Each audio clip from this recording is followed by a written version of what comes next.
जब सुशीला और सुदामा की कथा आती है तो आओ ना, तुम्हें ले चलें। अब तुम्हें यहां बैठने में मजा नहीं आएगा। सुदामा के पास चलते हैं। जैसे ही सुदामा के पास पहुंचो, देखो आपसे पुनः विनती है, कथा सुनना ही मत, देखना। अगर तुम देखना चाहोगे तो तुम्हें बिल्कुल यहां से उठा के ले जाऊंगा, सबको एक साथ। सुदामा की कुटिया में जैसे ऊपर पहुंचते हो ना तुम, ऊपर गूगल से अपने आप को बताते हुए कि कौन से लोकेशन पर पहुंचना है, पोरबंदर चलते हैं। ऊपर दिव्य देश से भगवान के परम महाभागवतों के तो घर मोतियों जैसे सजा रखे हैं गोविंद ने। जैसे ही पहुंचे तो आओ एक बार प्रवेश करते हैं। सुदामा अपने एक छोटा सा होम करते हैं नित्य अपने घर में, वो उनके सामने पड़ा है। सुदामा का मुंह देखो तो ऐसा लगता है जैसे मुख पर दिव्य तेज है। अगर उनकी पत्नी को देखो तो उनकी पत्नी साक्षात ऐसी एक वस्त्रा हैं। जब एक पार की साड़ी गंदी हो जाती है तो दूसरी से अपना शरीर ढककर आधी को योग प्रयोग में लाकर आधी साड़ी को धोकर फिर अपने शरीर पर कवर करती हैं। सारे उनके दोनों बच्चे उसी कुटिया के एक कोने में सो रहे हैं। जो ये होम करते हैं, होम की जो राख है, जो थोड़ी उष्म होती है, थोड़ी उसमें उष्मा गर्मी होती है, उस राख को उठाकर जब बच्चे ठंड में कुकड़ते हैं तो सुशीला लेती है उस राख को और अपने बच्चों के अंगों पर कर देती है जब उन्हें कंबल की जरूरत होती है। अरे तपोधनी है, शब्द ही गलत है कि अर्थ से दरिद्र है। सुदामा के लिए तुम ये कल्पना भी नहीं कर सकते कि वो दरिद्र है, क्योंकि वो तप से धनी है, वो भाव का धनी है, और तुम तप और भाव दोनों से दरिद्र हो।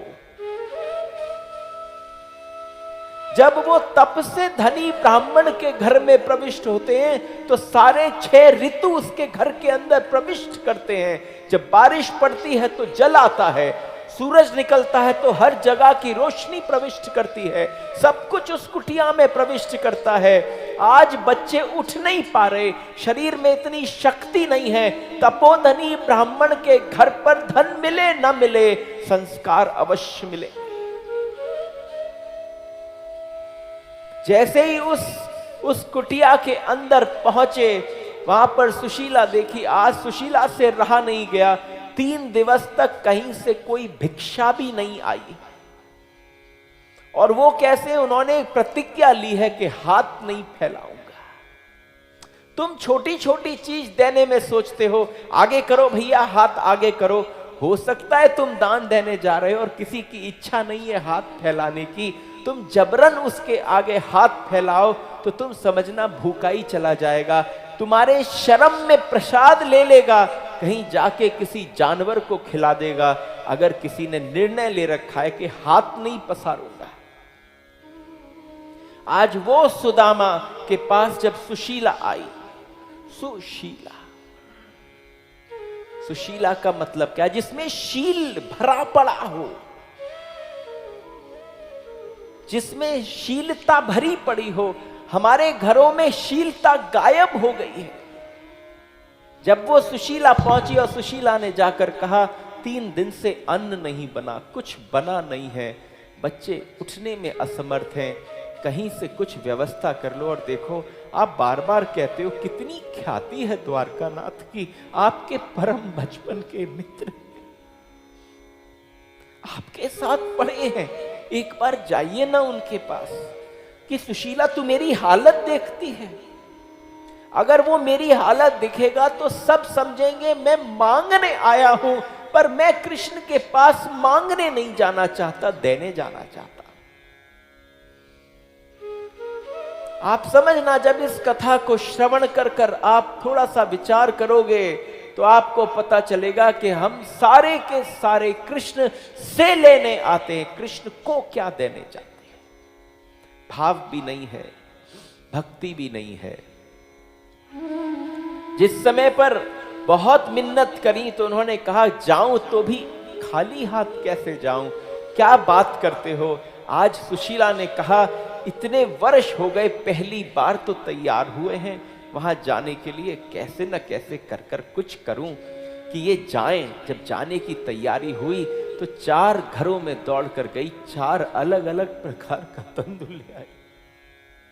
4 अलग अलग प्रकार का तंदुल इकट्ठा किया, देखा घर में कोई सामग्री नहीं थी कि तंदुल रखे किसमें। अपनी साड़ी का आंचल लिया, फाड़ा, वो देने की वस्तु अपने आंचल में ही बांध दी। लो, और सुदामा खड़े हुए। आज जब सुदामा खड़े हुए तो दर्शन देखो ना, एक हाथ में लाठी और 2 पतली पतली हड्डियां पांव की। दूर से कोई देखे तो क्या ये 3 लाठी एक साथ कैसे चल रही है? ये 3 लाठी एक साथ, जितनी मोटी लाठी उतनी ही मोटी टांगे। जब उसके साथ धीरे धीरे चलना चालू किया तो गोविंद को जैसे पता चल जाए। देखो, आराम हमारे गोविंद को पता नहीं चलता। तुम्हारे सारे तीर्थ बेकार हो गए क्योंकि तुम आराम ढूंढते हो तीर्थ में। लेकिन जब यहां से निकले तो गोविंद को पता है, अगर इससे कह दो कि द्वारका तक पहुंच जाए तो ये चल न पाएगा, मुझे ही कुछ करना पड़ेगा। लेकिन बस पहला कदम उठा दे। हम में से कोई पहला कदम उठाता ही कहां है? And just because we have to tell the purpose of your visit to Vrindavan. हम सबका पर्पस वृंदावन का खराब हो गया है, ब्रज का, तीर्थ का, धाम का। अगर तुम यहां आकर भी कोई अपनी प्लानिंग कर कर पहुंच रहे हो कि ऐसा करूंगा मैं, तो तुम समझना वो तीर्थ यात्रा ही नहीं है। तुम वृंदावन आ ही नहीं रहे हो, तुम एक ऐसे ही कोई सांसारिक नगरी को भ्रमण करने आ रहे हो।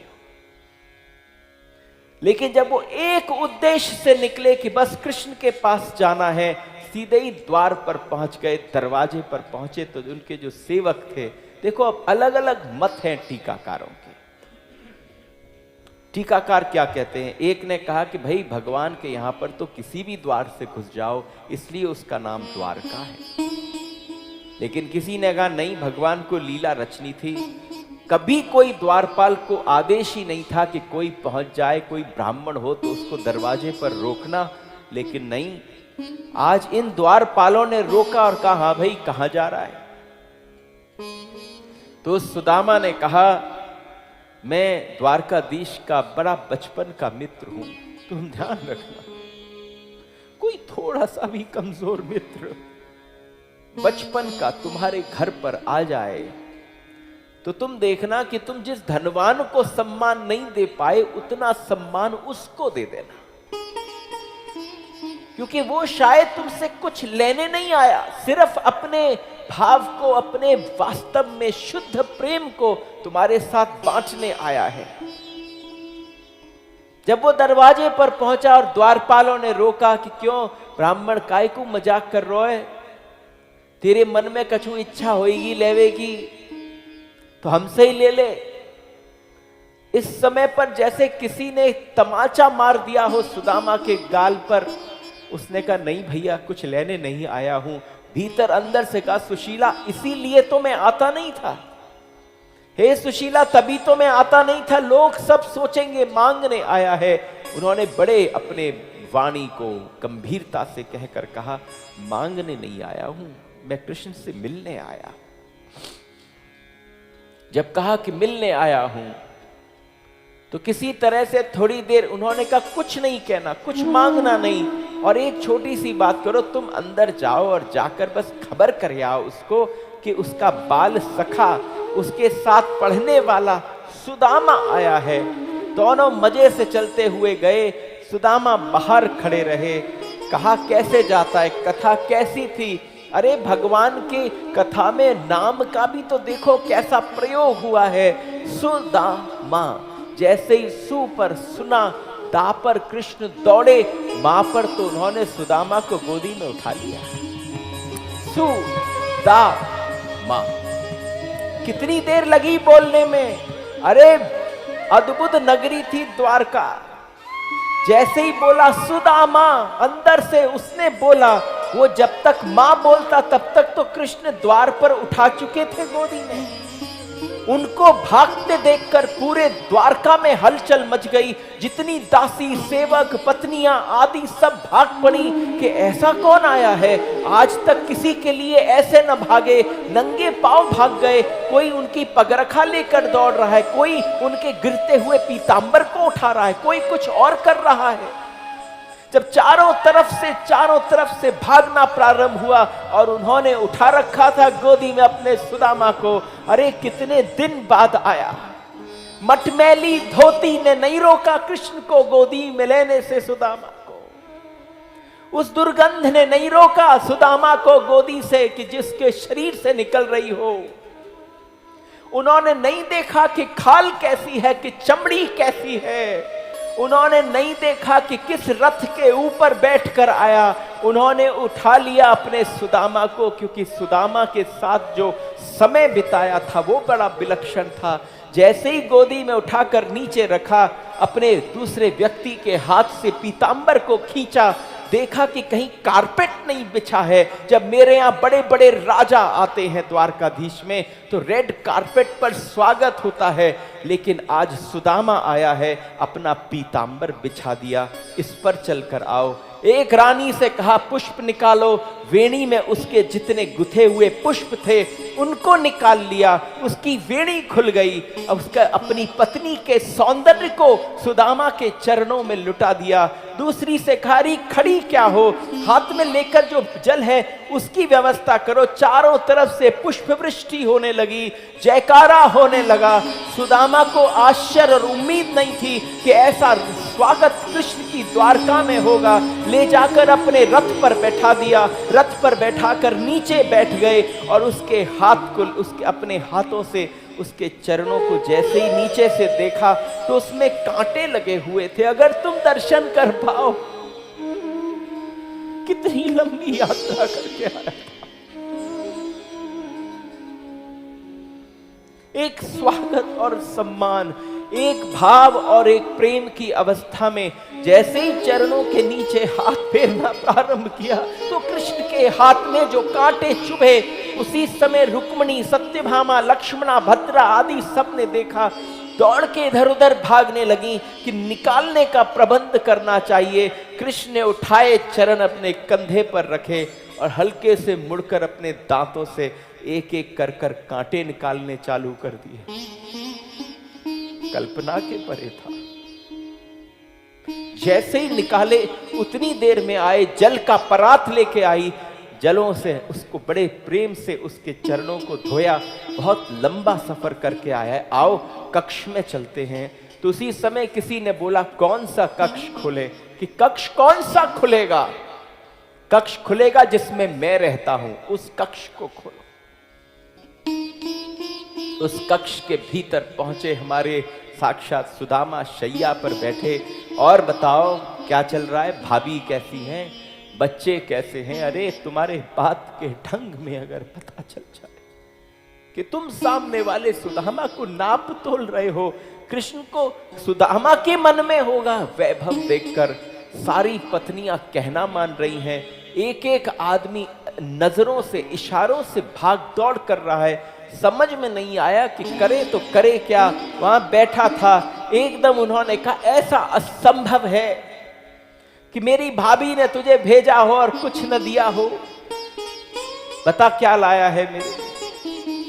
एकदम जब बोला तो जैसे हमारे अंदर कोई गिल्ट होती है, हम कभी कभी किसी चीज को छुपाने की चेष्टा करते हैं।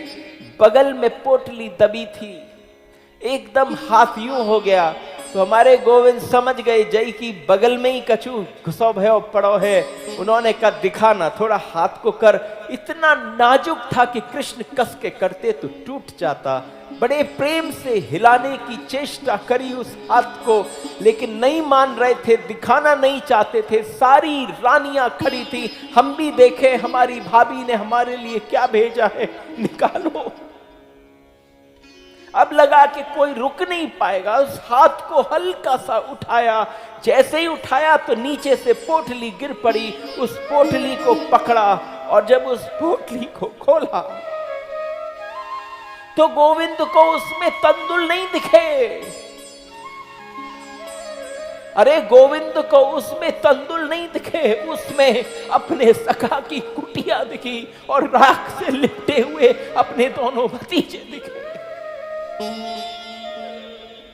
उस कुटिया में कुछ न दिखा, साक्षात सुशीला दिखी और उसकी साड़ी का फटा हुआ आंचल दिखा, उस आंचल में बंधे हुए वो तंदुल दिखे।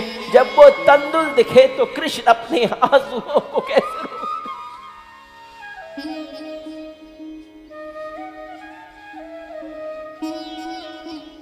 कैसे रोकते कृष्ण अपने उन आंसुओं को। अरे कहते हैं कि कृष्ण को कोई भी हंसा सकता है, लेकिन एक भक्त है जो उसको रुला सकता है। आज जब कृष्ण रोए तो साक्षात सामने रुक्मिणी, सत्यभामा एक एक की आंखों से अश्रुधारा बहने लगे।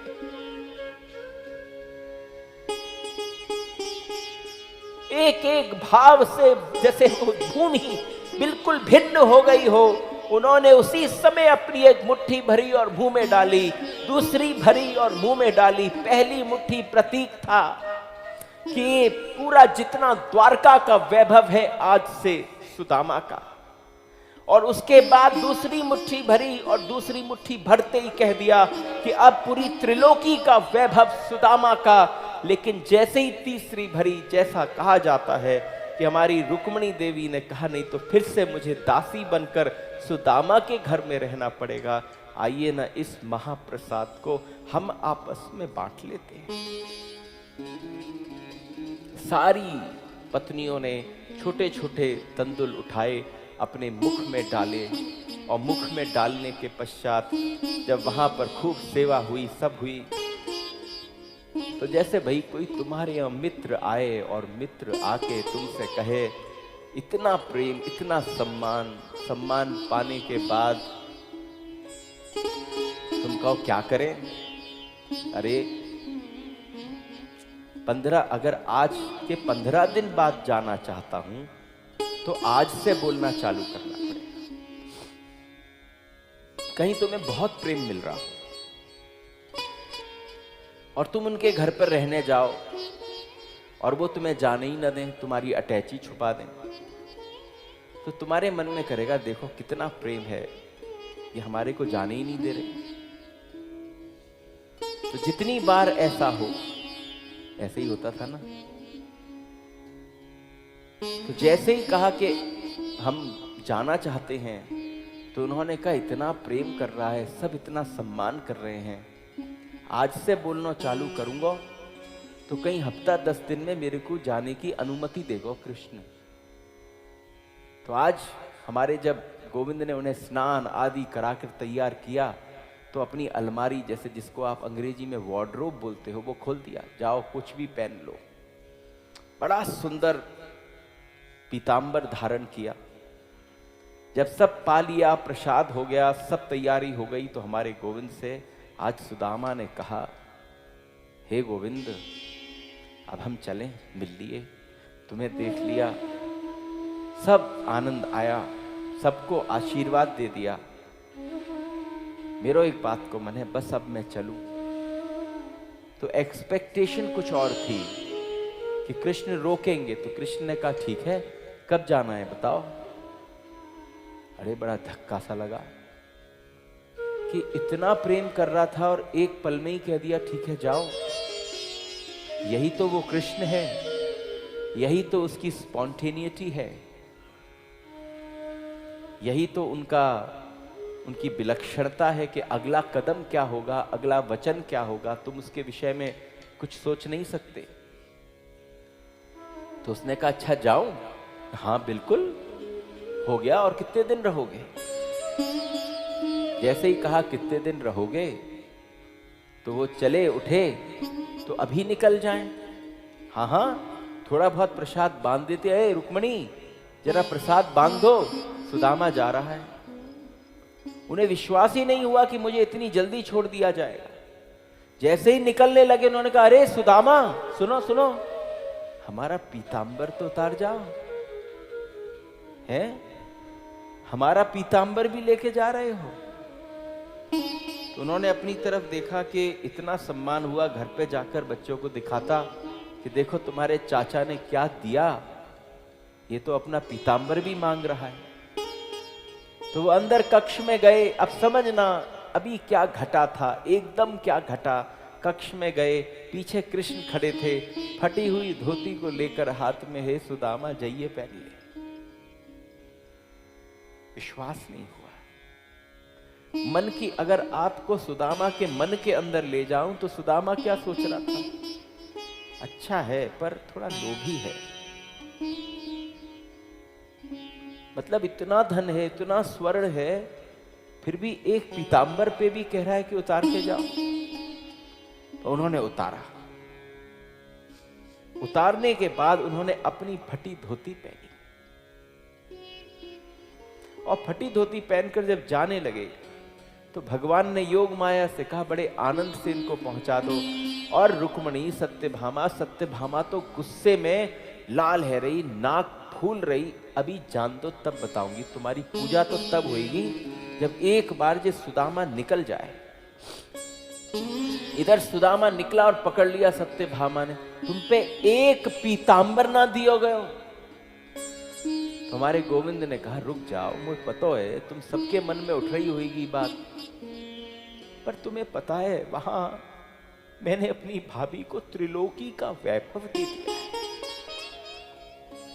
उसने अन्न जल नहीं त्यागा है, अन्न जल त्याग कर बैठी है। उसे समझ में नहीं आ रहा छू किसको, लूं किसको, पकड़ूं किसको, उठाऊं किसको। हफ्ते भर से कुछ मुंह में नहीं गया है।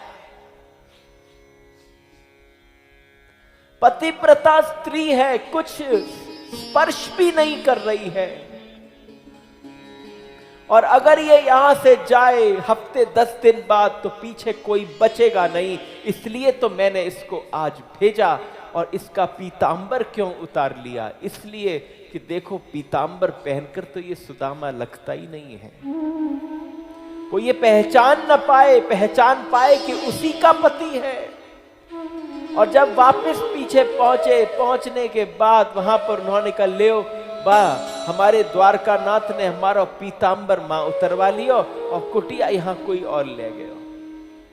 जब पहुंचो तो कुटिया भी नहीं, कुटिया की जगह इतना विशाल महल हो, हल्के से कुटिया से धीरे मुड़े, दूसरी तरफ चलवे को भय। जैसे ही चलवे को भय तो फिर उन्होंने कहा कही, पीछे से आवाज आई अजी सुनो सुनो, अरे मैं सुशीला। पीछे से दोनों बालक भागे, जाके सुदामा को पकड़ लिया। सुदामा ने जैसे ही देखा अंदर घुसकर